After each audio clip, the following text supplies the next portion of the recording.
Look, I have abs. I have abs. All right, microphone's on. Hi, son of Odin. Not bad. Damn, this makes me look good. You're almost a Chris Hemsworth stud. Yeah. He can be my stunt double. You know those women drop dead over him. I know, they do. That they do. God, man.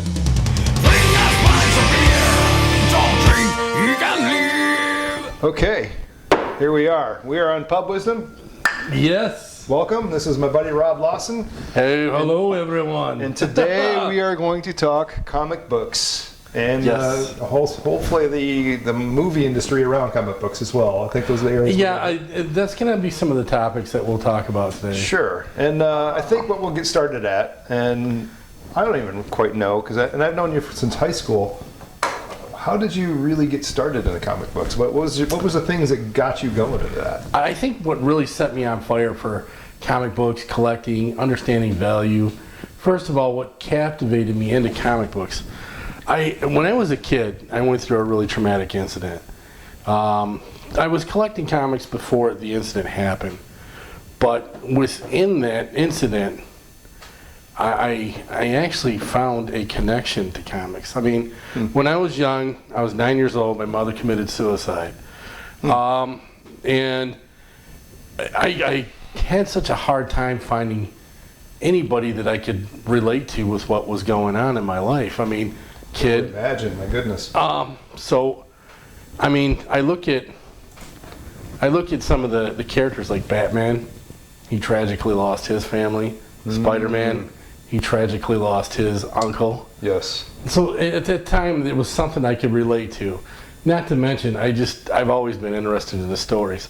Like every little kid, when you start reading a comic book at age 6 to 8, you're just hooked from there. You just want to keep going. You know. So, all right, knowing that, and I did know that, and I don't know if I ever heard it directly from you, but I'll harass you slightly less on Batman. Hey, that's all right. We can duke it out a little bit later, but yeah, I'm gonna keep going. So, unfortunate, tragic event, and you found a connection with those guys because they've also lost family members, right? Mentors to them, right? Right. And they had to go through life coping with the loss of what it was they had. Each one of them dealt with it a little differently. But they had these new, Batman didn't have new abilities, but Spider-Man had new abilities. Right. And he wanted to take what was given to him and use it for the right purpose. You know, I mean, the old saying goes with Spider-Man, with great power comes great responsibility. It's a beautiful saying. And you know, I've adapted that in parts of my life, you know. I mean, I don't have all kinds of power, but I do have a sense of responsibility that I'm obligated to. And you know, not only that, like I said, comic book reading has always been fun for me. It's been something that I love doing. I mean, in parts of my life, I've actually gotten away with it, from it. It got too expensive for a while, other reasons behind, but there's about a 14-15 year gap where I just didn't even read comic books. But I still, you know, nurtured my collection, took care of them. Once the MCU came back around, I really didn't really get into comic books. I started getting into the MCU movies. The movies, yeah. The movies have definitely improved a lot. And for me as a kid, I tend to be more, and I like comic books, and I had a few, and I've probably got a few old Superman comic books I could probably dust off for you, but seeing it in live action was something I just craved. And the TV show Batman was on constant reruns as a kid. Yeah. So that's been my general impression of Batman, honestly. But you get around to like there were some Spider-Man TV movies and stuff like that, and they were okay but not great. Special effects were terrible. They were low budget kind of stuff. And even like Fantastic Four, Captain America, all that stuff was out there, but it was all terrible. Oh, our generation The whole TV show was decent. deeply exposed to the horrible low budget end of comic books. Yeah, so it wasn't treated well back in the day. It wasn't, and you know, it wasn't even, comic books weren't even socially recognized. Now in our culture, you were a nerd, you were kind of, you were pushed off to the side. Right. If you were a comic geek, nobody. Nowadays, being a nerd's kind of cool. It is. It's more acceptable. People are into the accepting in general, I think. Yeah, like if nowadays a 30-year-old man could be, you know, observed reading a comic and not much would be said to him. Yeah. You know what I mean? Yeah. You don't have the big jock dude and you run around slapping knobs. Yeah, like, what are you doing? What are you doing, you little nerd? I mean, you got some people that we didn't do that to anybody either growing up. I mean, I've caught like some flack from family members over making purchases of these comics. Really? You know, but that just. What did they say? What were the comments? Some of them, like, you could be going out to buy a house and you're buying an $800 comic. You could be going out to do so many other things with my money, and in the end, it's my money. And you know, but what people don't understand is they don't really understand the value of comics. There's comic book collecting can also be like stock market investing. You buy the right comic book, you're going to have, you know, a potential future investment. And it's a piece of artwork too, right? It's an art form. It is an art form because and you're buying a piece of art, right? And you're preserving it, right? And yeah, it does go up in value. Well, some of them pretty tremendously, as you were just saying prior to us starting here. Some of your comics you've looked at not too long ago were only so much, but more recently. But now they're just like shot through the roof. Up, yeah. Well, the MCU has affected the value of comic books. That's a good thing. And for them especially. Yes, definitely. I mean, we've got comic books, you know, a lot of them have gone up tremendously because of the MCU. About 6 years ago, the first appearance of She-Hulk was probably setting at about maybe $150. Now it's online for almost $500. 5x in value. That's pretty impressive in 5 years. You can get certain copies of it for around $500. Wow. Do you think that's from the series that was it Disney? Even that, even Disney put out, or even as poorly as it was done, we'll get to that. It still has value. It can increase the value. Even if so, would you think that poorly done, and that there's a lot of nuances that go in and around that? Like, you've got comic book enthusiasts that know the character very well from that, and a lot of times when you adapt it to a screen, there has to be some changes. You do. I understand that. But how faithful can it be or not be before you lose the fan base, and or that change? How many new people does it bring in? Well, and the one thing I seem to think that most writers, and I say more corporate than anything, because corporate lays the bottom line decision on what gets done because they fund the projects. And, you know, so it's not just the auto industry. Right. Well, and here's the thing. A few things I want to say here.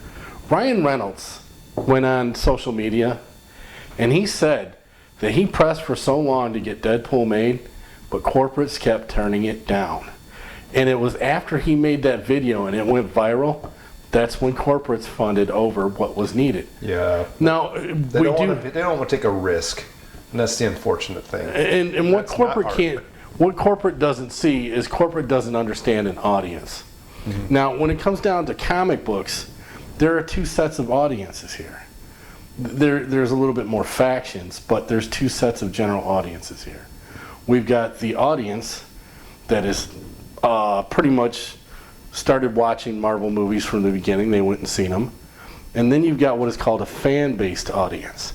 You've got people in these audiences that have been reading comic books for maybe most of their life. And what corporates and certain directors can't understand is source material is very important when you're making a comic book movie. Adaptations are okay. Like, let's say, for example, Deadpool 1. There were adaptations to the Deadpool story. One of the big ones was... Movie versus comic is what you're talking about? Movie versus comic. Now, if we were to look at Deadpool to date, outside of Iron Man 1, is probably the closest that you're going to get to watching a comic book on screen. Like that movie. I do too. Love it, actually. But there are some adaptations to the story that were not. The origin in the comic books, the Weapon X compound that Ryan Reynolds was in before he actually became Deadpool, there were 3 main characters to it. I can't remember what one of them, but there was Dr. Killbrew. Dr. Killbrew ran Weapon X, but it wasn't in Deadpool with Ryan Reynolds. That was an adaptation to the story. Interesting. But for the most part of it... Hello. We've got a brief interruption. What's going on, man? Here. Cheers. Yes. I felt like you guys needed some more beer down here. Oh, awesome. Hey, let's pause for a second, get you mic'd up, man. All right. Welcome back to the Pub Wisdom Podcast. I'm your host today, Johnny Pat, and my 2 guests here, Rob and Thor. Yes. Aye. Bring me pints of beer. We drinking. Yarr. Oh, he told me not to spill. Oh, yeah, definitely. I don't want to get that on Oh, my gosh. So, we were just talking Deadpool until we were rudely interrupted. Oh, damn I mean, the man who breathes fire stopped by, so... Where'd he come from? So, yeah, let's... we were talking about Deadpool. We're getting into comic book origins. We started with Rob and kind of his introduction in the comics and where he came from.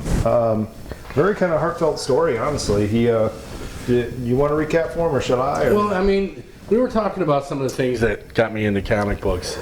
And I started, I got into comic books when I was a kid. My mom used to take me to the grocery store, buy me comic books all the time. Well, as time went on, my mother ended up committing suicide. Oh, damn. And I had a tough hear that, time. brother. Oh, it happened years ago, but one of the things I was able to connect in comic books because, I couldn't find at that age anybody that I could relate to. But this I could. Uh-huh. Spider-Man, he lost his uncle tragically.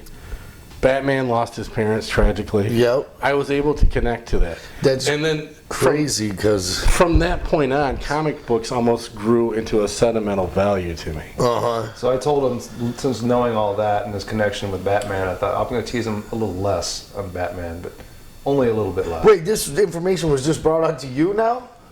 I did know about it, but I didn't really understand the connection. Yeah, I didn't know the connection. I did not know that. So. No, dude, I feel for you. My father killed himself when I was very young too. Oh man. And I didn't have like an association to comic books in the sense that you did. Right. But it was more or less the superhero thing, growing up fatherless and things like that always made me interested in the heroism and the, always trying one more time or taking that one more step. Well, as kids, superheroes taught valued lessons to kids. Yeah, If you were a kid and you read Spider-Man or Superman comics, they were all geared around doing what's right and using what you have. Yeah, a moral compass. You know what I mean? That's one thing all superheroes share. Does the words truth, justice, and the American way not ring a bell? Oh, it really does. I don't say that anymore either, and that's Superman. Comic books. I grew up with too, books in this generation are geared off anti-heroism, and I don't want to knock darker, on that. Edgier kind of stuff. I don't want to knock on that like the darker because stuff myself, because look at Batman. He's pretty much on borderline anti-hero. I mean, he does have a code. Batman really does. I think that's what I separates want him. to get to that before we I get want to back get to to that. something about that too, because y'all know I have a point to make about this, but There's a reason why you're sitting in the middle here, because we might go back and forth on some things. You may have to be the judge. a mediator. You might have to mediate. All right. So, yeah. Well, now, let's circle back around to the point where we were coming into, you were telling me about Ryan Reynolds and his campaign to get Deadpool going, and then... Well, he was rejected by Fox corporates this is a video that was online. He posted it all over social media. He presented Deadpool to Fox corporates and they turned it down. When he went on media with it, was social media, it went viral. After that, boom, they signed a deal. Now is Deadpool MCU? Yes, Or is he it is now. outside? It is now. He is now, but he originated from Fox. It was? Okay, because I was going to say, I don't understand how Disney could let the things that he says out, Well, because the mouse has bought everything. Well, now, they, Deadpool is in the MCU and he is rated R now. so But what Disney has done to format that is when you get into a Disney streaming service now, you have parental coding. There has to be a code that parents, like my son has it on his. I have it on mine. I have it on, Disney always like this. So, to me, Disney destroys in order for them heroes. in order for them to keep Deadpool rated R, that's basically why they did that with their streaming app. To give parents control over who views what. And there's a code that's only known by the parent with Disney Plus. And they could monitor it a little bit. That's how they were able to keep Deadpool rated R. Not only that, they can do Deadpool content outside of it because Disney owns Hulu. And if they were not able to put it on, Kidding. I didn't know that. They put it on Hulu. if they were not able to put it on The Disney Disney Plus, platform. they can move him over to Hulu. So there's hope. Right. What you were getting at, how Disney ruins things, we'll get to that. And that's, For me, at least. yeah, you know. I can agree with a lot of that. We'll get to that, but I think we're working our way up to the first Deadpool movie, and the gem that is, and It actually is like super good. I love the Deadpool movie. as gross and vulgar and graphic as it is, it's funny. It's hilarious. Ryan Reynolds, he puts on a killer show. So you were a Deadpool fan long before. Huge. So Long before it hit the screen. I mean, how well? Long Ryan before Reynolds- me as well. Yes. If everybody knows me, I say chimichangas all the time. I got that from Deadpool. Yes. I've been doing that for like 20 years now. I always The rainbow and the unicorn. Oh no! Don't get me going. So one at a time. I'll ask both of you the same question. How well does Ryan Reynolds portray Deadpool? And we'll start with Rob. Well, see, in the '90s, late '90s especially, I was a huge fan of Deadpool. In '97, Marvel Comics gave Deadpool his very first comic book. I started collecting from that point. I have every single comic book from that entire run. It ran from 1997 to 2003, and that was right around the time I stopped reading comics. Because once they discontinued Deadpool, I was like, I don't even want to put no more money into this. I was disappointed because they dropped Deadpool. I'm like, what did you do this for? Wait, why? The comics only went up to I don't even think it hit 100 full issues, and they discontinued it. But in the late 90s, comic books started taking a crash with sales. How did the Deadpool series start? Didn't he make a deal with Death? Something with Thanos even? No.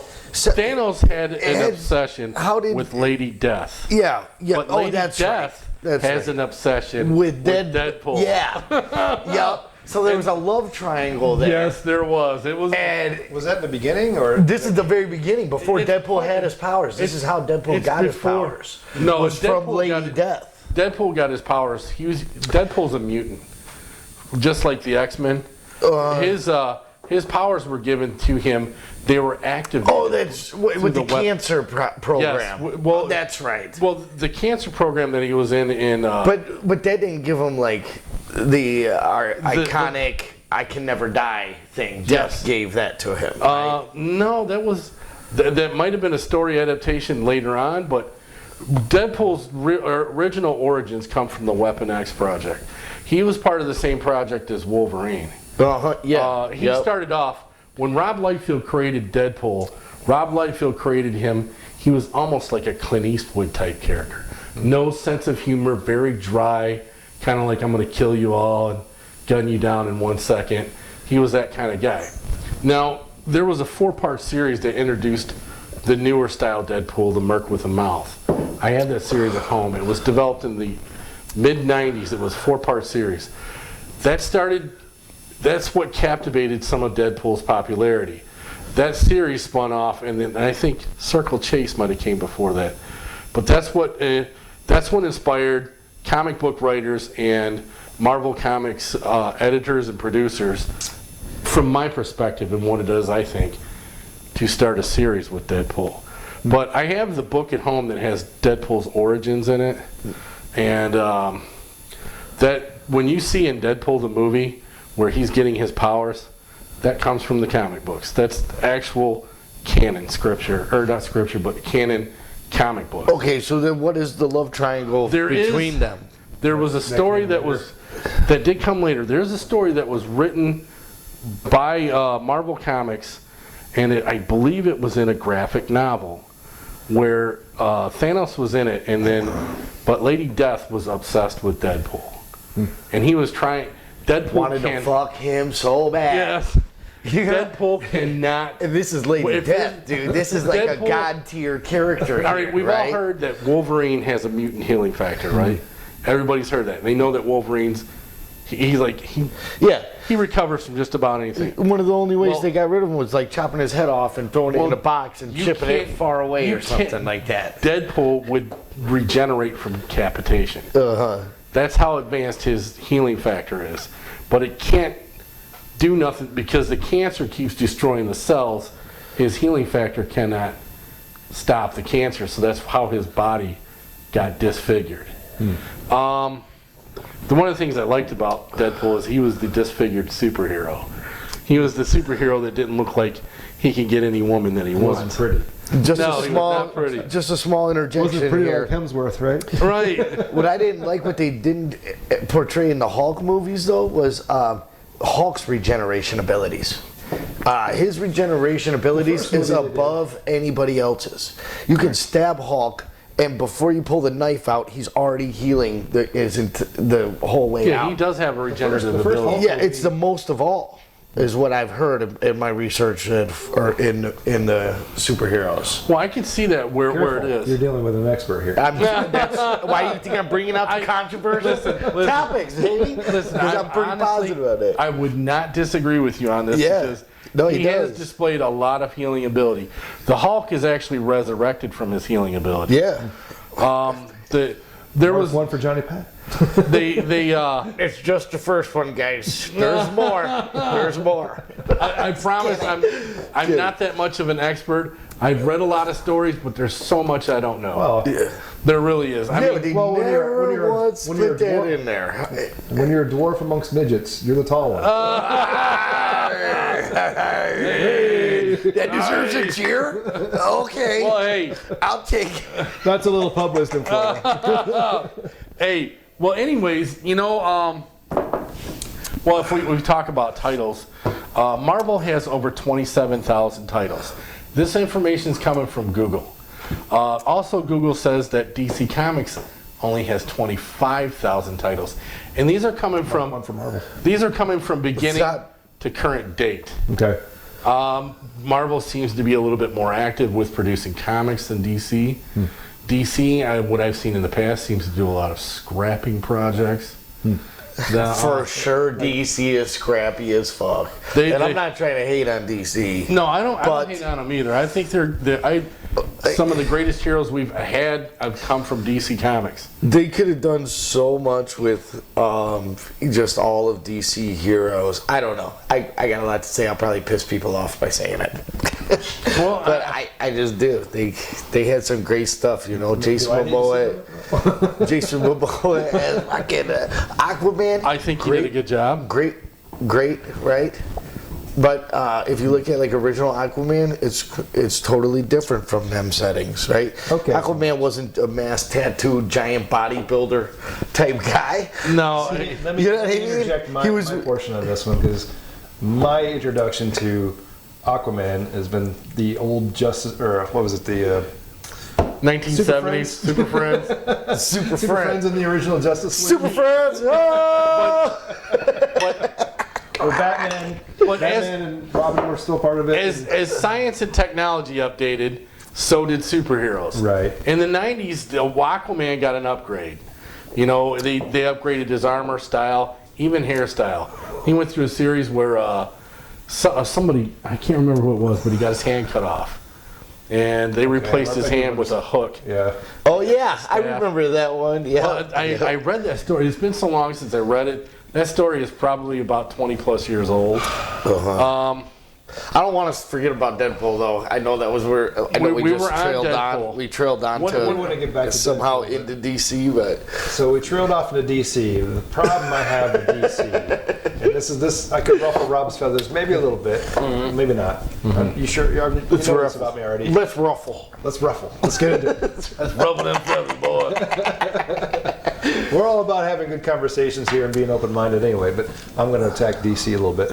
But I just being an outside observer, I'm not a huge comic book fan. I like the stories. I like more the animation, and then the movies I really like. And I'm getting But that throughout history, like Batman's a good one, Aquaman's another good one, but DC seems to be rewriting their characters and evolving their characters more often. That's where I was getting at. And What what helps do you mean, with like- the scrappiness. Yeah, they Of keep. it. Oh, excuse me. They'll take they'll start over with a brand new origin story, and they'll make them even better. And then the next generation, more quickly, will improve that and keep reiterating that, and just make more and more variations. And Batman has gotten from almost 100 years ago. He was like a detective who wore a bat cape and a hood. He was a detective. That was it. That was it. And that was the rawness of it, right? But I think- actually like that. Here's what I think. Portray more. Character evolution is important. And adding on to a character. There's more to than just updating with the times. But you're Updating also to the kind of time. taking someone. So once you have an ability, and then you reiterate that ability, you start over. Now the ability has grown, and it's grown to the point where it's well beyond my ability to suspend my disbelief and still believe in that character. Right. So Batman as a human being, I can believe whatever he can do as a human being, as a peak human. Beyond that, no. He can't get punched by Superman and survive. No, I'm sorry. I No. understand that. But I understand that. But where I was that's going. but what I have to go with that is everybody says Batman doesn't have superpowers. That has to be completely false. There's no possible way he does not have superpowers. One, how did he learn 200 forms of martial arts in 10 years? Not only learned them, but he's over 110 mastered them. He mastered them. I've been studying martial arts since I was a kid. And to master a martial arts, to fucking I would master say it, that- it takes 10 years to do one. So 200, you're fucking hyper. I can agree with you on hyper that. intelligent. The fact that they didn't add up into the story that they should have somewheres along the line maybe added into the story that he has some kind of, I don't want to say mutant, Super because hyper intelligent. DC doesn't use mutant, but maybe advanced human intellect, and he is above. That is a power and ability. Well of his. above. He can think above anybody. Listen, in the Justice League series, he created a contingency plan for his contingency plan. He created a contingency plan for every superhero, and they're all, and the whole Justice League is like, whoa, dude, you made plans to destroy us all? And he's like, yeah, you'd be stupid if you didn't make one for me. He did as a teenager and a kid. And then somebody stole his plans, used it against him to kill all the Justice League, and he's like, I got a plan for this. So My plan for Superman. Talk about hyper-intelligence. Superman just. that's Well, insane. and he could have done that.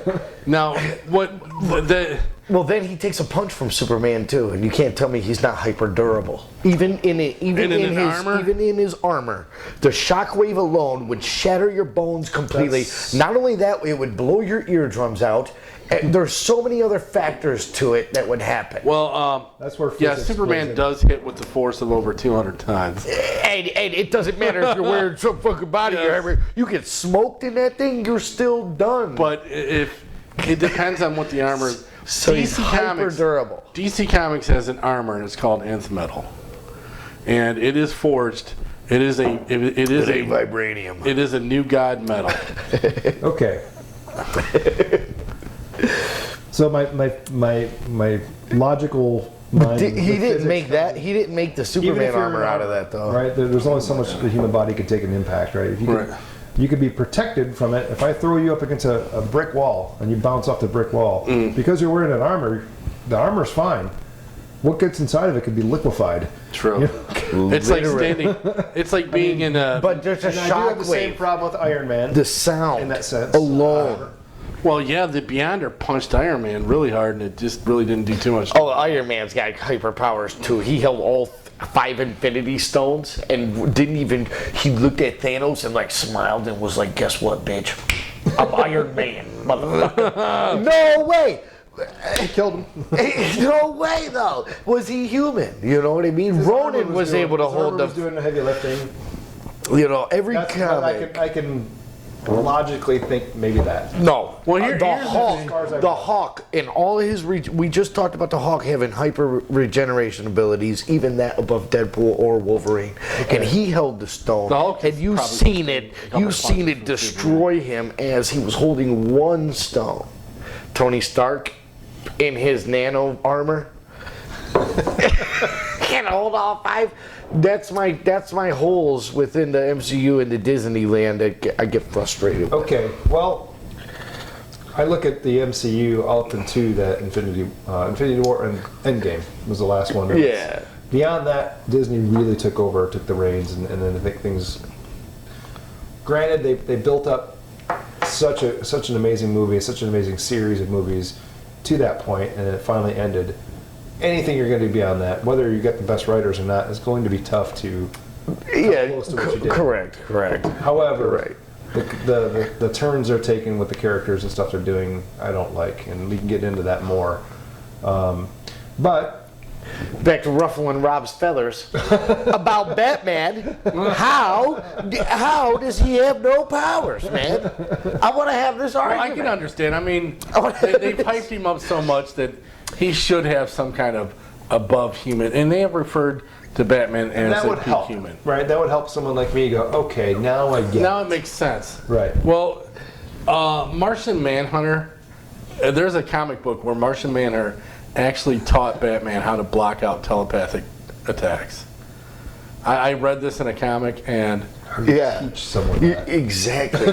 right, Because he's hyper intelligent. Batman I can block it because Batman is hyper intelligent. There's no way you can. I could take that subject alone, just intelligence, because it's another subject I've studied, just intelligence alone. What is that? How does it really work? Well, so in the later versions of Batman, he created this God armor where he could literally reconstruct atoms. Okay, here's one. Or something like that, right, Rob? In the to fight comics, the gods? What? Batman fought the gods, and he had this God armor. He fought the Batman who laughs, And he could change the reality.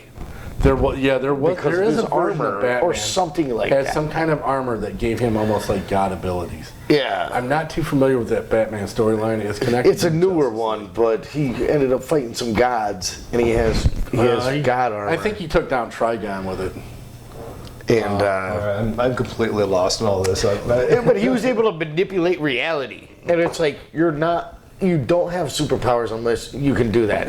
No amount of technology can do that. I think this was an evil version of Batman. It was a variant. Marvel Comics has the multiverse. DC Comics has Elseworld. And things can get very confusing with that for someone who's on an outside like me. It's like, what the hell's going on with this? It's like try to follow the storyline. Well, now that we have hundreds of Elseworlds and we have multiverse, one character could have Spider-Man, for example. In Marvel Comics, they have the Spider-Verse. Right. And Spider-Man has over 60 different variants. Over 60 different variants that they've created. Is that a way of retrofitting in all the different versions of all the different writers who took over that character throughout the years? Is that a way of kind of doing that and then appeasing like a broader audience with that character? I think so. Now, is that 60 different universes within the Marvel, or is that just 60 different variants? The universal aspect is almost infinite. I know. It is infinite. When you watch Ant-Man and Wasp, that's going to bring out more of it. The Quantumania? Quantumania is going to, because it's going to introduce Kang the Conqueror. Yep. But with it, I think it throws a lot of confusion at audiences. Yes. It can. Unless you're like really into it, yes. I stopped collecting Marvel and DC because they started adding all these different. The variants started confusing me, and I'm like, and the other thing, it made comic book collecting so expensive. You want to finish the story? It's got multiversal effect. So now you got to buy $500 worth of comics to complete a story. And I'm like, oh, there's no way I'm doing this. That was their grand scheme of things. Isn't that how corporates work? Yes, you know it, and it's working with the. They sell us clothing. Because now I got to watch all the different Marvel movies to understand what's going on in the Avengers movies. Yeah, they do it with clothing. Introducing this new Gucci wear. You can own this Gucci suit for $5,995. Took us 5 cents to make. I really want to get into some other shit, but I'm not going to say nothing. But that's how we know how corporation works.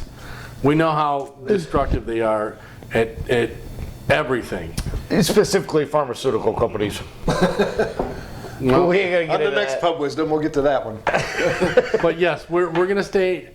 There's some things I did want to talk about, but any questions you want to ask, go ahead. So, you brought some comic books with you, and these are some high-valued comics. And tell me a little bit about why they're valued, how they're valued, and just a little bit about what they are, what these particular comics the why, what we got to look at here is comic books go Symbiote Spider-Man's my favorite, by the way. Comic books not only they go through time periods, but they go through generations, which is a period of time. Comic books are divided up into ages. We have the Golden Age, we have the Silver Age, we have the Copper Age, we have the Bronze Age, the Copper Age, and Modern Age of comic books. So now, is there a year's definition? What are the roughly what are the years? Okay, the Golden Age would have started in the late 1930s. Okay.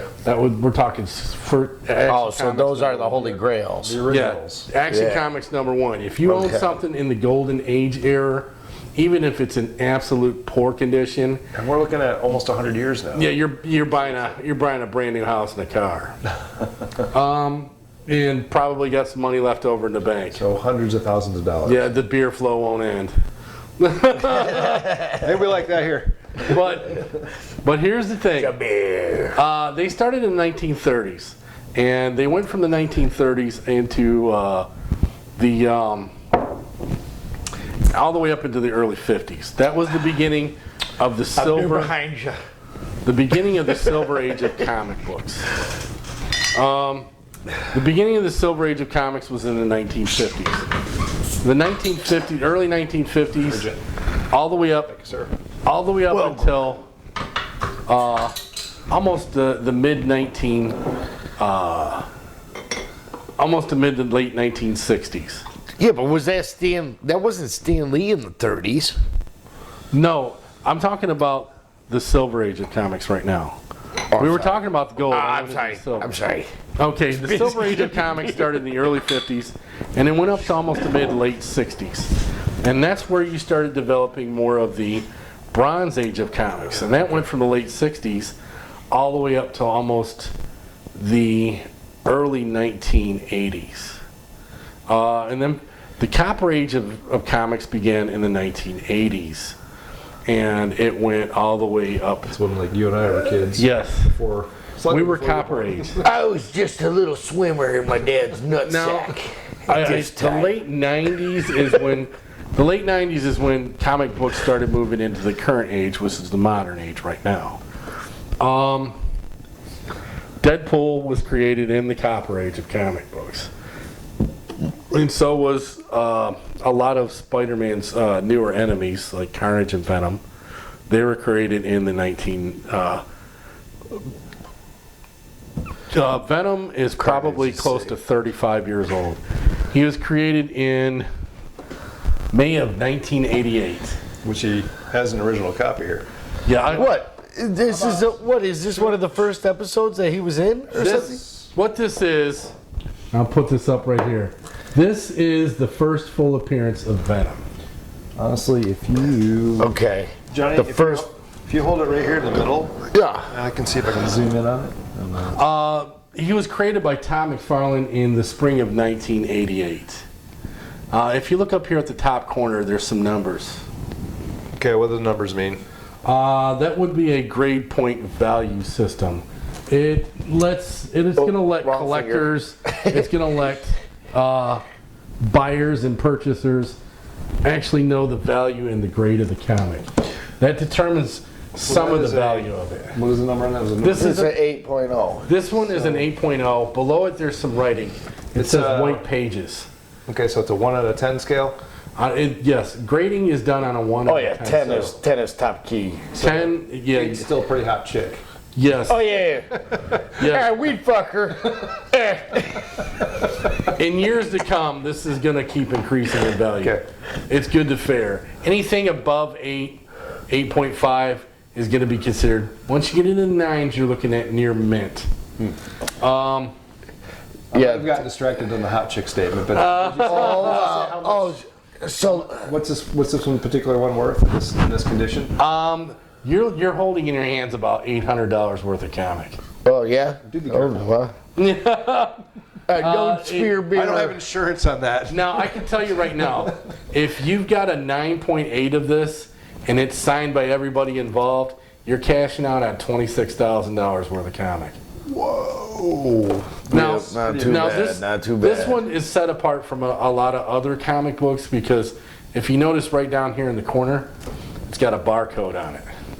Okay. Now, that means that comic book was not purchased at a comic shop. It was purchased in a grocery store. Okay. Comic books... Is that worth more or less? Yes, this makes it worth more. Really? Okay. Direct sales would be this right here if it's got like some kind of superhero down at the bottom. Okay. Like we see on this comic down here. I've seen those, okay. If you see a picture of a superhero, that's direct sales.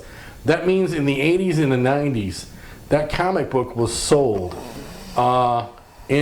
if it's this, it was sold in a grocery store. If it has a picture of a superhero, it was sold in comic books. Okay. I don't quite get why Marvel done that at that time and DC done it. Marketing. For I sure. think it had something to do. Market out, but Maybe stores bought bigger bulk, but it has over the years affected value of comics. If you've got a direct, because here's the thing, direct sales comics are still made. They're still shipped to comic shops. You don't see these in the grocery stores anymore. But you don't see comic books in grocery stores anymore. Everything that goes into a grocery store is barcoded. So I wonder if the volume was lower than the ones that were sold there. Because In the grocery store? Yeah.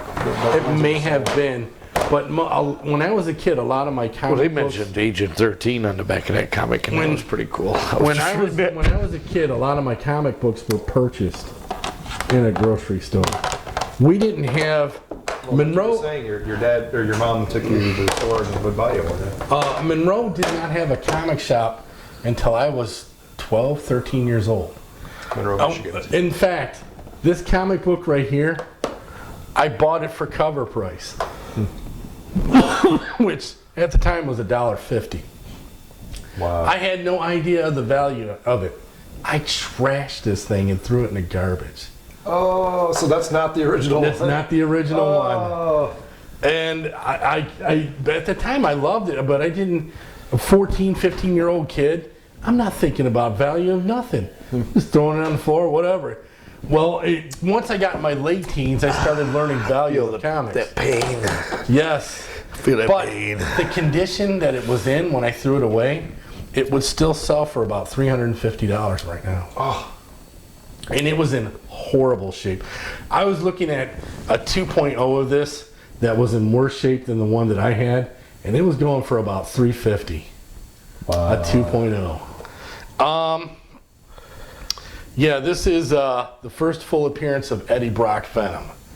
Todd McFarlane is the creator and the writer. Thought that. I actually recognize the artwork. So when I was His a kid, endorsement is somewhere right here on it. See this right here?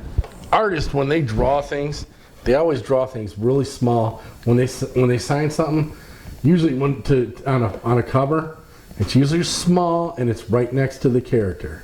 And right here, this has Todd McFarlane's endorsement on it. he was one of the biggest artists of the time when I was looking at comics, and as a kid I doodled with art, and I would love to take comic books and redraw them. Right. And Todd McFarlane was one of the best artists out there to follow. To look at his artwork, the detail, the things he did. Yeah, I've got a lot of McFarlane Yeah, art. so at home. it was. Yeah, I actually when I I recognized the actual art. And He it's kinda started weird. off drawing for Spider-Man. No kidding. I actually at home I've got a Spawn #1. Nice. Yes, and Wait, is Spawn Marvel? no, Spawn is Image. Okay. That's when Image Todd McFarlane Comics. started his own. Okay. Him and a lot of character. writers and artists formed, and I want to say the early 90s to mid 90s, they formed Image Comics. Okay. Image Comics has some really. Have you ever heard of that? You ever heard of that show on Prime? It's called Invincible. Yeah, for sure. That's Image Comics. Oh, no shit. Which is the one that we were talking enjoy. God, yeah, I like Invincible myself. My son will call me and goes, Dad, I can't wait for Invincible. I'll have to put a come link out." to the video. Well, I Invincible made. 2 is coming out soon. Yes, it is. Yeah, Promo for you guys. It takes him 3 years to come out with. Oh, it. it's gonna be. I know. What was his name? Robert something. He said that it's going to be released in late 2023. So they're going to push it all the way up to fall. Late 2023? Yeah. I just hope there's a probably Robert won't be, 'cause Kirkman. it was over with very quick, but the Invincible series had a very, very, very Superman versus Batman type moment, and it only lasted a moment. Oh, it was like So I edited that and sent it to Rob. Oh, yeah. It's like that's what Batman does, man. Yeah. Yeah. Batman versus Superman, splat. He's dead off the first thing, but then he just keeps killing him. or keeps... This is Okay. as far as grading ahead. process, this is what they would call good condition. It's Okay. next to mint. Huh? Okay. Well, let's keep going with what you got here. We're going to go with the second comic in the roster. I didn't know you guys didn't already show these since I showed up late. I thought you guys already went through these. Now, this one again. I'm excited to be a part of this. This is the first I remember full this comic. appearance Of Carnage? of Carnage. Ooh. Yes, it is. Carnage is You want to the hold it best. so we can Yeah, for sure. It's a 9.0 grade, so it's near pull it mint. up a little bit. It's not a 9.8. This comic does go on sale on eBay for about anywhere from $350 to $500. It's climbing in value because of recent MCU movies. Right. Not MCU. I think Sony is still Spider-Man, so they're and doing. They brought out Venom versus Carnage, Yes, the yes. movie, which It wasn't the greatest. I'm sorry, it wasn't. But if you look again, should have been more. this comic book right down here I'm just saying. has a Disney barcode is- on it. Okay. So it's Grocery gonna- store. It could possibly increase the value of a comic from $50 to $100. Oh, it can increase it. Being bought from the grocery store. Yes, Since from they $50 to $100 at least. Oh, damn. Like if you got one down here that's like direct sales from a comic shop, Yeah, it might be all the about time. $50 Just wanna less. see It Well, does add to the value. I like it. You're reading the back of it. I do like reading the back of the comics. Look at it. It says, walk the plank, you scurvy dog. Hey, scurvy mate, there's no turning back now. But yeah, as we know, the Spider-Man story is connected to all the alien symbiotes. Yes. There's a little bit that I wanted to touch on with Carnage. Now, this one right here is the very first appearance of Deadpool. Oh, you guys are going to like the back of this. Deadpool. He was created in, I want to say, let's see, February of 1991. This is the first, what'd you say? The first variant of Deadpool? Hold it No, up. the very first appearance of Hold it up. Deadpool. Oh, the very first appearance of Deadpool. Okay. Yes. Oh, the New Mutants. New Mutants 98, Deadpool made his first appearance. Right next to him is Domino. Yep, Domino. And if you look in the background... Oh my god, I want to turn this back around. Let me turn around. Just to look at it. You know, I bought this comic What is that? for $275. It goes for almost $700 online right now. Oh, nice. Yeah. I've made an So investment. that's 3x investment there. Yeah. Yes. And who was the X-Force? Wasn't that Deadpool's gang? X-Force? it was- Domino was his like number one, X-Force, right? the leader of X-Force was Cable. And there was Cable. Cable was the leader. Cable was the leader? Okay. Yes. Is her superpower luck, or is it something more in the comics? It is the same in the comics. Same in the comics. Okay. Oh, it's luck, but it's much more than that, dude. But she's that also- bitch is badass, she- dude. She got guns, grenades, yes, dude. She she's- fucking be throwing She's like a grenades. skilled military fighter. But, Yeah. And that's how they were in the early 90s. There was a lot of Right. skilled military. Military experiments. Yes, there was a lot of that going on that created superheroes. Of course. The Captain America superhero serum spawned so many different stories. You know, because the super serum that was given to Captain America opened up stories and revenues for other characters. Who is that? Is that Jubilee and Rogue or something right there? You know, I'm not really for Who are sure. them two? Those other characters, I'm not really too for sure. And this one up here, I don't. Gideon? It might be Gideon, but I know I've never that's heard of Cable right Gideon. there. Yeah, that's for sure Cable. Yeah. But they weren't part of the X-Force though. Rogue and Jubilee wasn't. Rogue and Jubilee, I think, were part of the X-Men. Yeah, they were X-Men for sure. I don't think they were. If they were, it might have been X-Force that Rogue might I'm have trying to been. think of who was in X-Force. All I remember is Domino. I just know. I can't remember the rest of the team. Oh, there was X-23. Oh no, was that a different? No, Well, I just that know was the like- movies, and but I often say you are the reflection of the 5 or 6 people you keep closest to you. And I have Yeah. an opening for number 6, and I want number 6 to be Deadpool. And that's, you know, I want that to be kind of part of my personality. Well, hey, God, It's just I like like the smartassness. I The really do. humor. yes, Yeah. it's such a charming personality. Yeah, unfortunately, a lot of people in today's society just can't handle that type of humor. I don't care. No, they don't like the wisecracker. Good. No. Are you wisecracking over there? You know what? This guy laughs at me, so we're good. That's it. I got one. But you know, hey, everything has to be done in fun. Don't take things so personally. You know. I think my favorite relationship in all of comics is Rogue and Gambit's. I think their relationship, I don't know why, I fucking love it. Yes. Rogue and her southern Okay, accent, so- always calling him Sugar. Hey, Sugar. Oh, so it's a little southern. Oh, my bad. My bad, we're getting off. We're getting off the topics. Hey, why else do boys get into comic books? I mean, if it's not for the hot chicks in there, right? I mean, Some of the artwork is really revealing. Yes. Pretty good. Supergirl. and then the more Skimpy modern, little skirt. and then the more modern interpretations of that is like the cosplay models. Oh, dude. I have can tell you never right been now- to a cosplay. I I want to go so bad. Sounds like a pub western road trip. Astronomicon. Pub crawl, anyone? Pub crawl at Comic Con. Astronomicon. Motor City Comic Con. We can have some cosplay. We're gonna have Yep. we're gonna have Rob set us up with some dates and times, and we'll have to hit it up. Oh, dude, I definitely want to go to, and that's at the Cabo, ain't it? The Cobo. The Cabo, the Cobo. Cabo and Cobo are 2 different places. I'm here for you. The Cobo Center, But isn't We that where do it's have at? the 2 biggest events that are coming up really soon here, closer to the spring, is the Motor City Comic Con, and in Toledo they're going to have the Fantastic Con. I'm going to both of those this year. I really want to go. Do we need advance tickets or anything like that, or? I don't. I think. Can we just show up and harass them? I don't know about the Ohio one. Fuck Buckeyes. But Fantasticon, I would imagine you could do at the door. Motor City Comic Con is a little bit bigger, and I think it's. You probably need to be inside. There might be some ahead of time purchasing tickets. for Motor City Comic Con? For the Motor City. And that's at the Kobo. Is it? I think it's at the Kobo. I want to say it might be in Novi this year. It might not be Detroit. Yeah.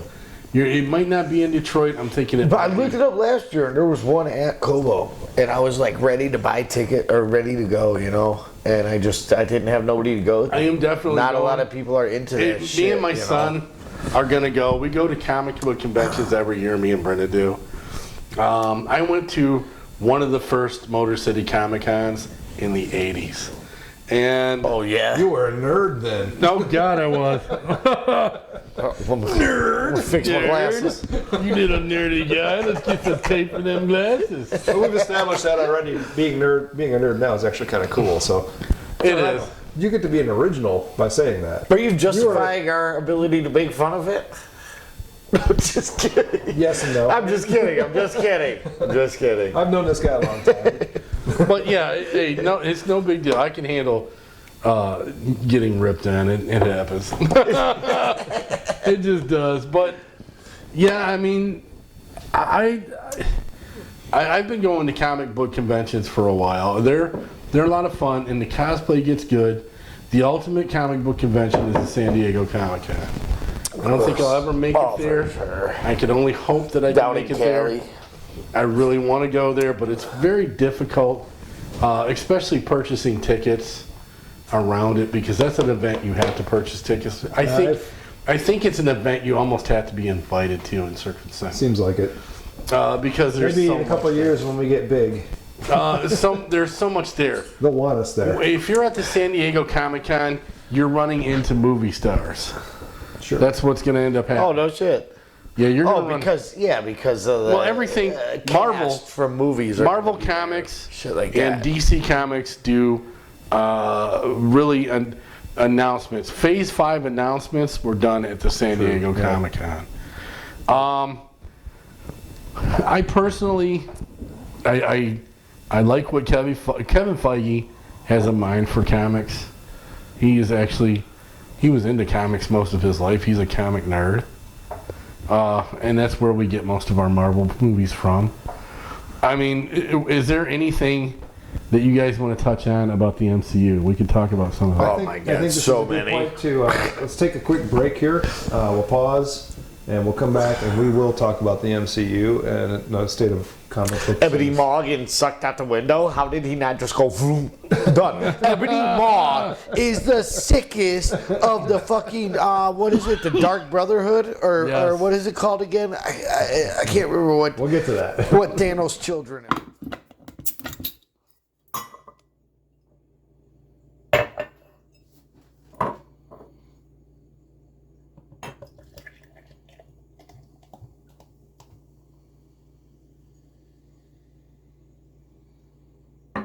Hey, do you know what time it is? Time to go to the pub. Yeah.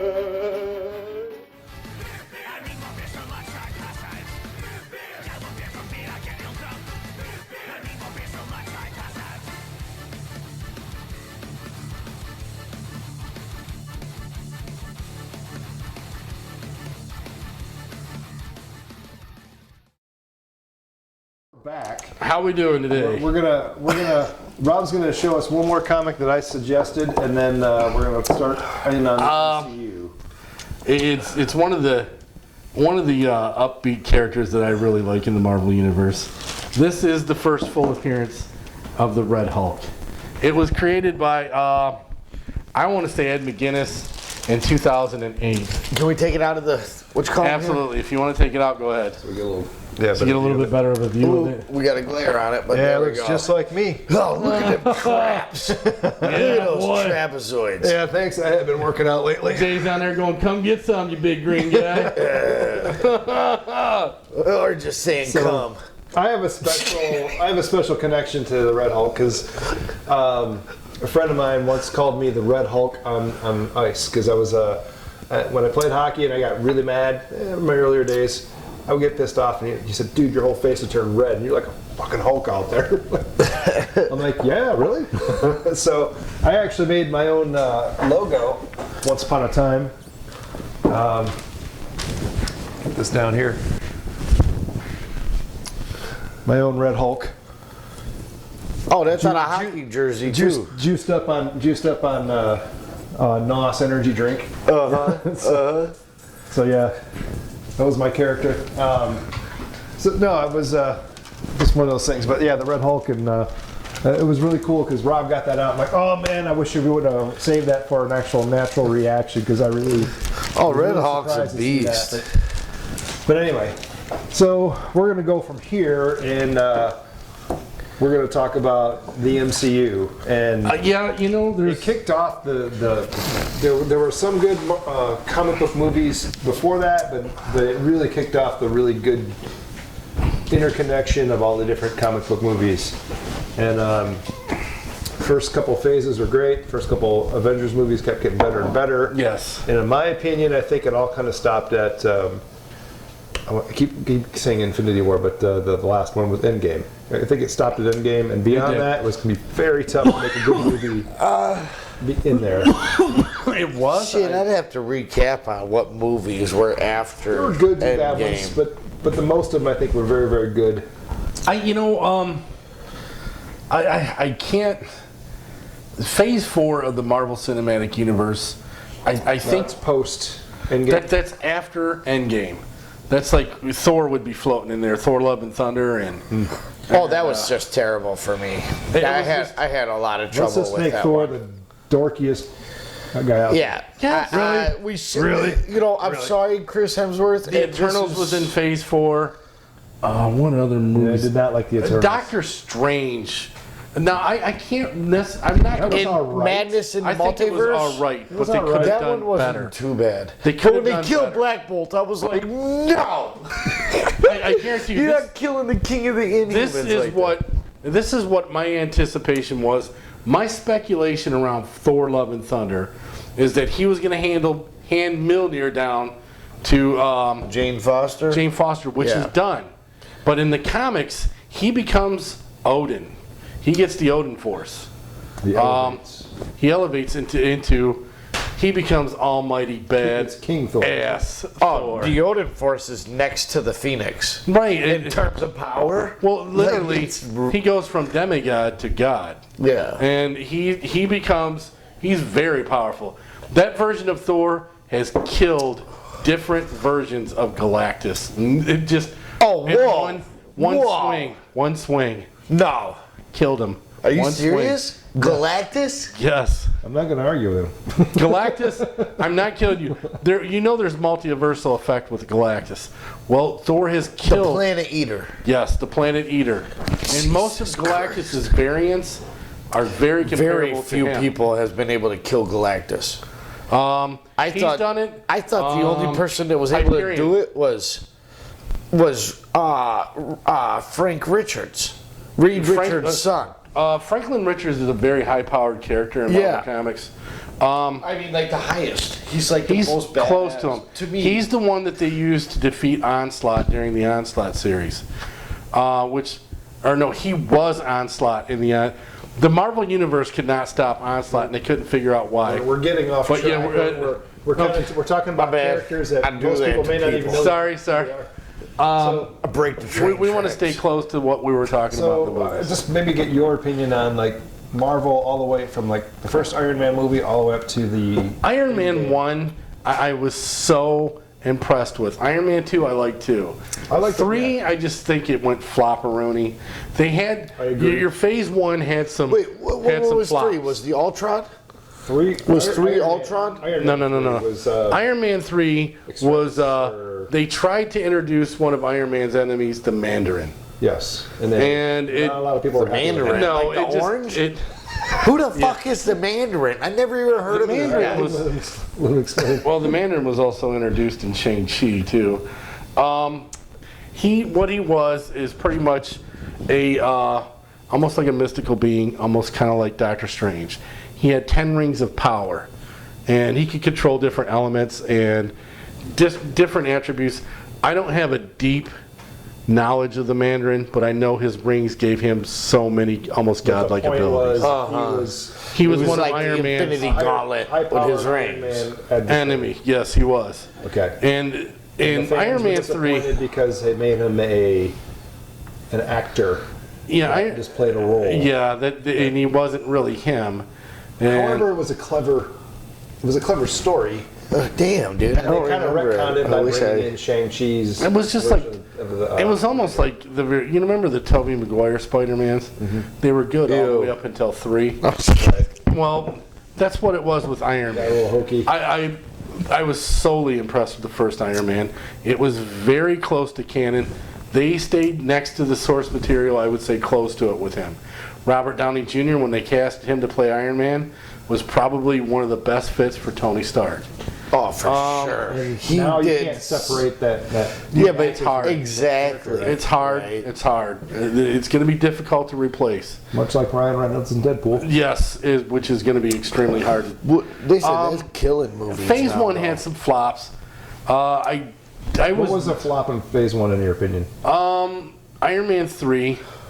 Okay. I liked the first Thor. I liked the first Captain America. I like Captain America Civil War. I thought those were really good. Both of those films were The good. second Captain America Was really good. I liked it. was really good. Yes, it was. That had pretty much a lot of Avengers in It it. was kind of like a James Bond with a slightly superpowered character, which was Right. really good. Yes, it was a really. I liked Captain America Civil War. I got issues with Chris Evans. I just don't like him as Captain America. But Didn't like go him. on. I just don't. Well, This is America's ass. Ugh. I was like, you faggot, dude. I was like, excuse my language. We'll bleep that out. That was a funny reference there. I mean, just his whole ensemble. Moving on. It's frustrating. He was honest with Torch before, you know. He was the Human Torch before. All right, we got it. Let's let Rob continue here. the Avengers: Age of Ultron, I didn't like it. Why? I did not like the way they done Ultron. Ultron almost had a personality in it. Because he's a bigger. And Ultron in the comic books, enemy. Well, he's an AI. Right? he's not a So universal. You shouldn't have that personality. You should. I think it would have been more robotic, because in the comic books they portray him as almost being emotionless, and in this I just didn't like the version of Ultron at all. I thought they could have done better with it, but I think that was a learning stone for him. Ultron, monster. Ultron is one of their big enemies. He's more like a world threat. He wouldn't be a universal. No, yeah, he's not multidimensional. Ultron's existence is to destroy humanity. He does not. He wants to wipe the I don't planet even out. think it's in that, right? He does not think the way Elon Musk portrays it is, if you're building a road and there's an anthill in the way, do you think about the ants or do you build the road? It's human life to Ultron is just something that's in the way that is just he's just trying to pave over. It's a good analogy. I personally am not I can tell you this, I'm not an Avengers fan at all. Batman fan. I wouldn't say to the point of hating them because Batman would beat him. because Batman would beat Ultron. Oh my God! Ultron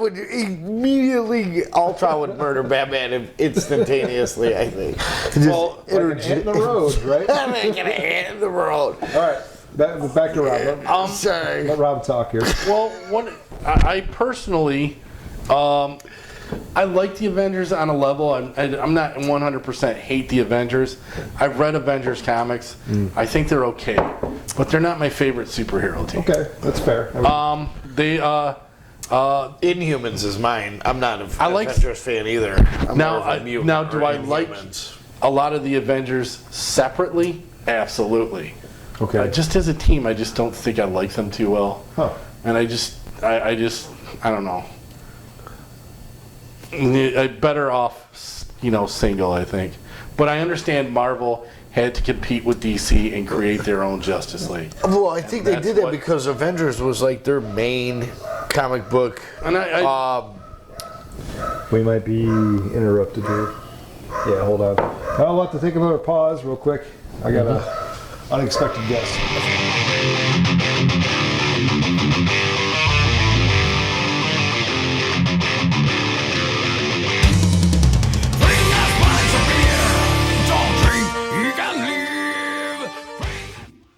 On Pub Wisdom, we solve the world's problems one beer at a time, and then quickly forget about them the next day. We gonna drink now and here. Bring us pints of beer. Bring us pints of beer. Bring us pints of beer.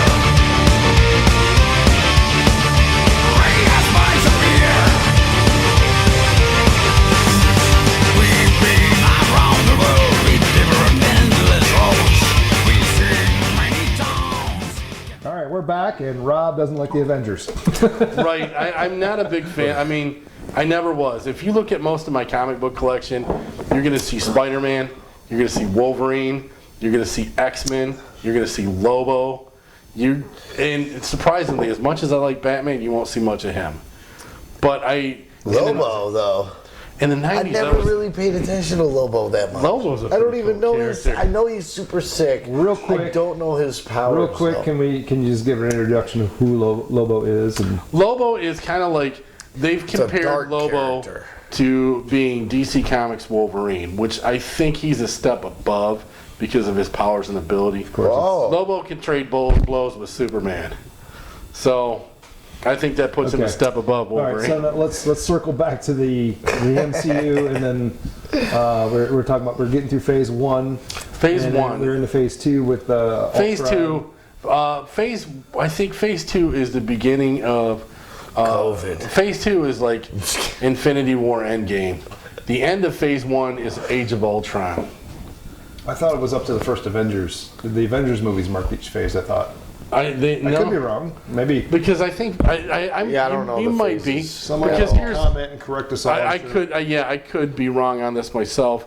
I always thought that Phase 1 started with the first Iron Man, because the first Iron Man Yeah, was. absolutely. It's the first But movie that was of the MCU. they had all their what they did is they did all their introductory movies, and then they brought them all together in a team. Yes. Yeah. For Yep. Avenger And 1. then it ended at, and Phase 1 ended at the first Avengers movie. And one of my And favorites. the second phase was all the movies Civil after War and that, all the way up into Wakanda, Pink Panther. I mean Black Panther. Yeah, Pink Panther's an Avenger now. Black Panther. Now the first. Now I can tell you this right now. So we're arguing over semantics and stuff that people can look up, and most people may already know anyway. Been drinking. Because you're not a big Avengers fan, it's not like top of your. No, but I don't mind talking about it. I But mean, no, I mean, but we're talking about the MCU, and what we're working up to is Phase 4. Phase 4 is the current phase. the current phase. Okay, The current phase beginning is Phase mark 4. of Phase 4 is going to be Ant-Man and And Wasp. the Quantum Mania. what should we be talking about? Like how the movies have really changed. You can point at Disney and say, yeah, Disney took the reins, and now the movies are all different, and they're interjecting all kinds of different things that they don't always need to do, and they're changing characters. And the one problem I have is like almost every character in there now is now female. Every single one. Oh God, yes. It's like, well, wait a minute. Why did everyone go from male There to female? was a and universe remember- where all of the and characters remember were this. female. Remember what Stan Lee But- said. Maybe That's not what they're getting are they into. paying on my- Do you No, it's remember? terrible. that, or- Do you guys remember Stan Lee's No, vision? it's toxic masculinity. What was, you know what Stan Lee's vision was? A superhero for everyone. That was Stan Okay. Lee's vision. Okay. But when you've got, let's push all white characters out of this, that's You're not losing good. a big group. Yes. Losing You- a big part of your I mean, audience you at that lose- point. But it's not even Absolutely. about like white or black or anything. But I it's think just- I think all that writing that they're doing is making it that way. I don't think the fans are necessarily that way. I know I'm not geared towards it. I don't. I think there should be a superhero for everyone. I really do. 100% there should Yeah. be. write a new character. Right? And there should be multiple superheroes for every new character writing. Around for that. New character writing. Let's put it this way: if it's so bad, should there be a White Panther? Oh, where's our bell? Where's the bell? Controversy has been struck. And I'm not saying. I mean, But seriously, though, there is a white tiger. there is. Yes, there is. Is that a female character? Hey, in perspective, more badass than Black Panther, but I'm just saying. But I don't think tiger over a panther. personally, and honestly, I would be set against that. There's no way they should take away from who the Black Panther is. There isn't. They should. I agree They with shouldn't. that. Or M'Baku, 'Cause he was- or Odoki, or fucking Shuri. None of there shouldn't be taken away from them at all. No, they're but new there shouldn't be characters, taken and away they're- from well, not anybody. new, but they're Right. Right. set characters, right? Yeah. You don't need to change them. And Marvel Exactly. Disney is tampering with things they shouldn't be tampering with. For no real good reason either. I mean, other than they're trying to appease certain Well, no, it smaller crowds. is. It's to create another conversation for another day. And we can get into that topic. I'm not afraid of it. We can get into that much bigger topic. But I mean, ultimately, going all the way back to the beginning of the conversation, I think comic books have been just an escape for people, Yes, they have. and it's escaping from reality. And Reality or things they can relate to. Or, yeah, Well, like That's what we what talked it about is. before, it gave us fortitude. You know, yeah. it Both of you instilled. guys have gone through something serious, but But yeah, when you encounter tragic situations or encounters, it was the superheroes that kind of had the backs of those people, and yeah. you know, that's a huge thing to touch on as well, right? Yeah. It was part of the childhood. Yeah.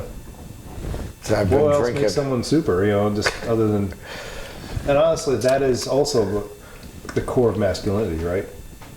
Taking care of those in your care, taking care of those in your charge, right? These are my friends. These are my family. These are the ones I take care Correct. of. That's masculinity. Yeah. There's nothing toxic about that. That's No. what it is. That's what superheroes represented. A higher version of that, right? Right. I can go another path with this too, which I think is, in my mind, interesting. And maybe I'll throw this out there and see what you guys think. But I think modern superheroes have kind of become the new mythology of what used to be. So if you look at like the old Greek heroes, this is maybe the table talk conversations they had about what Hercules did, you know, what Achilles did, what these other or what Zeus guys did. I think that's what, Zeus's epitome. I think that's what So was, that's what was Stan changing Lee- himself into a female cow and going to Earth and fucking another cow and having a baby. I think that's what Or it was him changing himself into a beautiful woman. I think that's what And- Jack Kirby or was trying. changing, you know, Zeus is the number one thing in Greek mythology, which was, I'm gonna cheat on my wife. I'm gonna cheat on my wife with something. I don't know what, but when I get down there, I'm gonna find something to cheat on my wife with. That is what No. Zeus's fucking epitome is. okay, let's, Sorry, I let don't Rob mean- take this one out. I think, and with the Eternals, I think with the Eternals, that's what. That's still on. Is it still on? Yeah, it's. No, it's not. It's not beeping. How about now? Yeah, it looks like it is now. Nope. You're number 2. Yep, you're number 2. There you go. All right. So Nope, it it's is- not on. Yeah, it is on. I mean, the screen's Nope. still on, right? Looks like everything's still. No, it's not. It's not right there. I can see it, bro. We're doing a little sound check here. The second dot is not lit, bro. See if it's still going. You Yeah, it's going. Hello. Him and me, see it. him see and it. me are on. I No, promise. it's off. No, you're on. Now you're Okay, on. there we see go. The, see the Now. second dot. All is right, we're lit. back. We'll cut. We got it all cleared up, straightened out. Stop No, breaking my equipment. It's brand new. I think what Jack Kirby in the 1970s was trying to do with the Eternals is he was trying to create his form of a new race of gods. That the old gods were gone. Now I don't know if how many of you know this. No, this is good. This I don't know that's if how many. mythology. I don't know how many of you know this, but Jack Kirby for almost 2 years worked for DC Comics. He created Darkseid. He created the New Gods. This all comes from Jack Kirby. Every bit of New Genesis and Apocalypse was done by him. And this is Jack Kirby's Jack Kirby's Jack Kirby's version. It's Jack Kirby's version of almost like Christianity, with the New Gods, New Genesis, with the Eternals. He wanted to give an origin explanation to where everything came from. And what happened with the old gods of mythology. Were either that came from or the derivative of mythologies, right? Yeah, Icarus and Athena and Gilgamesh. These were all different mythologies of different characters from ancient history. in the story that Jack Kirby created of the New Gods, Darkseid actually battles Zeus. There's a battle between Darkseid and Zeus. It's shown in, I think it's in comics. I could be wrong. I might be. I don't know everything there is to know, but I know a version of it is in Zack Snyder's cut of the Justice League. Ooh. I have not had time to sit down and watch that. That's probably that's a good one. an extremely good. It's so much I better like than Zack the one, Snyder's, dude. The one his cut is so much better. In fact, All the DC fans say that. DC fans. I like it. What DC fans are looking for right now is a Darkseid invasion Earth scenario. Well, Darkseid is a multi-dimensional villain. Yes. Okay, he is literally the rock stomper. Yes, he and is. and fucking so. He is the bad ASS of the DC universe. Dude, he is the bad motherfucker. You know what I Yes. mean? He's like Apocalypse to Marvel, So wait a minute. or maybe even Thanos. worse. Again, I go back to Yeah, Super he's like Friends. Thanos. I'm Yes. going back to Super Friends where Darkseid He was really cheesy back he was then. just creepy chasing around Wonder Woman the whole time, which Yes. I probably would have done myself, but you know, I must have Wonder Woman. Nobody can Well, blame you yes. for that. The Nobody can Super blame you. Friends version of Darkseid, it's cheesy. I still like the Super of course, Friends. all of Super Friends is, but that's my introduction to it. Yes. And, that's The story why- development around Darkseid has really changed since that period. Darkseid is one of DC Comics' most powerful villains. Darkseid has fought Superman to his knees in his comics. Yep. He's actually brought Superman to his But knees. Doomsday killed Superman, though, right? They killed each other. Yes, in the first one. The very first death of Superman was done by Doomsday. Yeah, in 2018 they released DC Comics released an animation. It was The Death of Superman. And that version of The Death of Superman is so close to comic book. I loved it.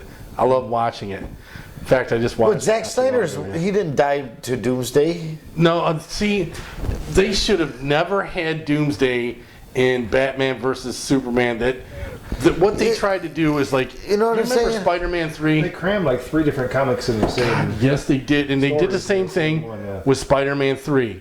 They Terrible. crammed too much story into one movie, and it destroyed it. Yeah. It's hard to write all that. Well, because the most expensive comic in the entire world, I believe, is The Death of Superman, the very first edition. I think it is. What? The first what? The Death of Superman, I think, is the most high valued I've comic got a book laptop of all sitting in front of time. me and I'm not typing it in. But I'm not going to do I'm that. gonna have to say letting no on Rob- that. We'll Because speculate I think that, it but is. I think it is. Rob's pretty deep into that. honestly, the highest valued comic in the history of comics is Action Comics #1. Action Comics #1 was Introduction sequence. Oh, that's was- maybe the Action Holy Comics- Grail. Action Comics #1 was released in, I want to say, the fall of 1938. That's the very first appearance of Superman. If you have it now, but the very first appearance of Spider-Man gives it a run for its money. They go back and Oh, forth. no shit. Yeah, that would be Amazing Fantasy #15 in 1962. I was at a garage sale and I seen this comic book and it was Death of Superman and it was packaged. It was really, I have the- It was the really nice graphic novel. conditioned, probably like a 2.0 or whatever. It was still really nice condition and packed. I bought it for like 75 cents. Come to find out, it was the wrong version. It was only worth $5. Now, what You know I will I say- mean? I thought I got made some rich. money on it. I thought I got rich immediately. I was so Superman happy. was created to be a superhero that has no limits. And that's Except for kryptonite. kryptonite is a weakness, but his power doesn't have any limits. Oh, yeah. And recently, in recent comics, Superman got an upgrade of powers. Can you believe that? Oh boy. Yeah. Well, An I don't understand the upgraded powers. race between As if he Superman wasn't- and the Flash cannot have a race. It's Superman The Flash also- should be able to win that every time. Well, the Flash is proven in comic books to be faster than Superman. Yeah, he should be. He can travel back in time. He can Yes. move so fast. Well, Superman has done that can't- before. Oh, Superman's done that? Yes, he has. Oh, okay. Superman has flown through. Have you not seen the first Superman movie? For those of you that don't know the fourth wall, Wait, Christopher Reeves? for those of you that don't know the source wall, Superman flew through it, and that is the very fabric of time and space. Superman can fly faster than the Flash, but he can't run faster than the Flash.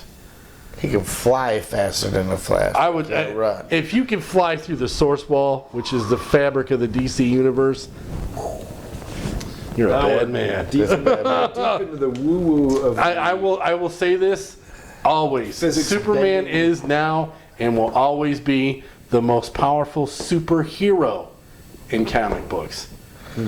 All the way through. So there's people that God, argue. dude, the one above all? There's people that argue it. But let me say this. This right here. The one above all can Superman, just flick him away. everybody that has all kinds of powers, right, is based off of him. Now, I said superhero. I didn't say God. I didn't say... I knew there was more Right. to it. Okay. Now, there are beings like Dr. Manhattan that could take him down. The one above all. The Living Tribunal might give him. Some of the I was Celestials. going to say Beyonders and the Living But Tribunal. if you are a superhero, or if even... Listen, Superman has defeated Black Adam, Shazam, and As he should, though. But And- that's as he should, to me. Which at one time Shazam was called Captain Marvel, but I thought he was Captain Marvel at one time. He but I was. didn't know Shazam could give his powers to other people. yeah, that is in the comic book. So, like, Black Adam is a version of Shazam. Shazam gave Black Adam... There No. was actually a battle between there Shazam was two and different- Black Adam. There's two different mythologies. Shazam's powers are based off of Greek mythology. Black Adam's powers are based off Egyptian mythology. No, I could be wrong, but I'm like 99% sure he got his powers from Shazam. Shazam is the ultimate. They came from How many the different rewrites could that have they been, right? they both of their powers came from the same group of wizards. There were wizards, and you're going to learn this. No, yeah, but Shazam is that top wizard. Is Shazam the original Shazam? Is that top wizard? His power. I see. Now Shazam. When we Things are watch getting a little Shazam, nerdy here. when we watch Shazam, Fury of the Gods, this is going to open Oh, this it's total up. bullshit. It's That's total bullshit. A little kid, he acts like a little kid. Shazam's not a little that's- kid. When he turns into Shazam, He's an adult. He's an adult, and True. he doesn't have those little kid characteristics. He's a monster, and then he turns back into a little kid, and then he's a little kid. We better get Johnny Pat some food before it comes up. The beer comes up on him. Yes. All right, so It would only make for a great podcast. we're kind of going all around here, and I don't know. Are there any last things you want to say about comic books in general, comic book movies? What I people think. should- I really think that What do you want to say? I mean, if there's any discouragement with MCU, I can understand where fans are coming from, especially with Phase 4. But I really think there's hope Yeah. for better movies coming can up in Phase understand 5. that, too. I think Phase 5 of the Marvel Cinematic Universe is going to be really good. staying closer to the source material. I is kinda think what they're you wanna going see. to. I don't know where they lost track, but the formula that was used to build up to Endgame and Infinity War needs to take place again. Because that's what drew in the audiences. Well, I To understand. build a good story, a slow building story that leads to a giant enemy is always. And here's this: you'll never have a good superhero if you don't have an awesome supervillain. True. They are both needed to make the chemistry right for a story. Yeah, for sure. You gotta And- have good and bad. Final battle. Everything that makes a superhero good is everything that makes the supervillain bad. You know what I mean? And it's needed. And I think that's what they missed somewheres in here. But I understand the formula that they were trying to give a description as to how things are and what it was be. And this is Kevin Feige's way, and even Jack Kirby's way of introducing the multiverse and the Godverse, so to speak.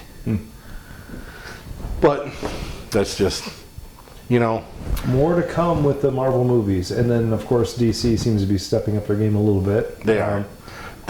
James Gunn. I'm kind of excited for Joker too. With Joaquin. Some people Phoenix. seem to think that James Gunn might not do too well, but we'll have to see. like the fucking villainous of it, the realness. Even though Joker obviously has superpowers too, but we'll get into that in a later segment. Perhaps another episode we can come back here. And there's so much information to talk about when it comes to comic books and their interactions with movies, how they relate to people, and so my thing is when they create a superhero to say they don't have powers, but they do these astronomical things. Oh yes, they do. That is no, Batman, motherfucker. Joker. They got powers, bro. You don't get dumped into a bucket of acid and fucking all types of shit and come out smiling and like, I'm a new person. Well, Jason, Family Guy and Adam West addressed that. I will say thank you for having me on here. I Thanks for appreciate coming it. on here and talking. Yes, definitely. Awesome, guys. That's great. Until we podcast. meet again, all things comics. Hell yeah. Skull. Skull.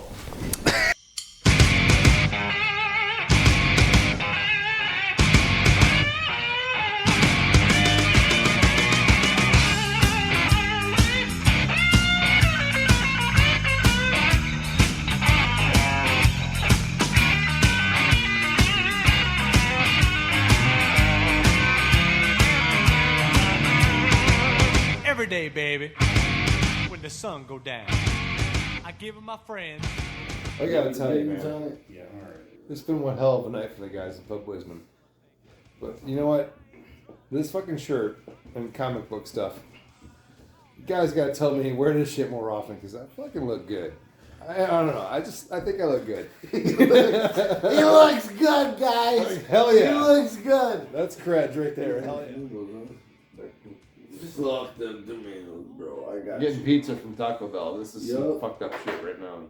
Fuck them tomatoes, bro. He said fuck the tomatoes. No tomatoes? No tomatoes.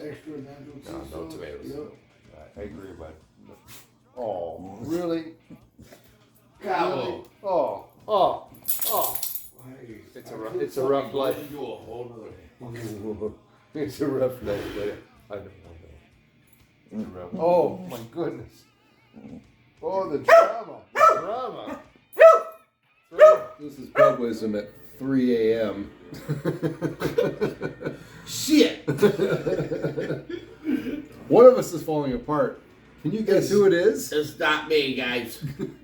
It's not It's not me. It's not me. I swear to God, it's not me. The veterans are actually holding together. This guy, not so much. I'm a fucking veteran too.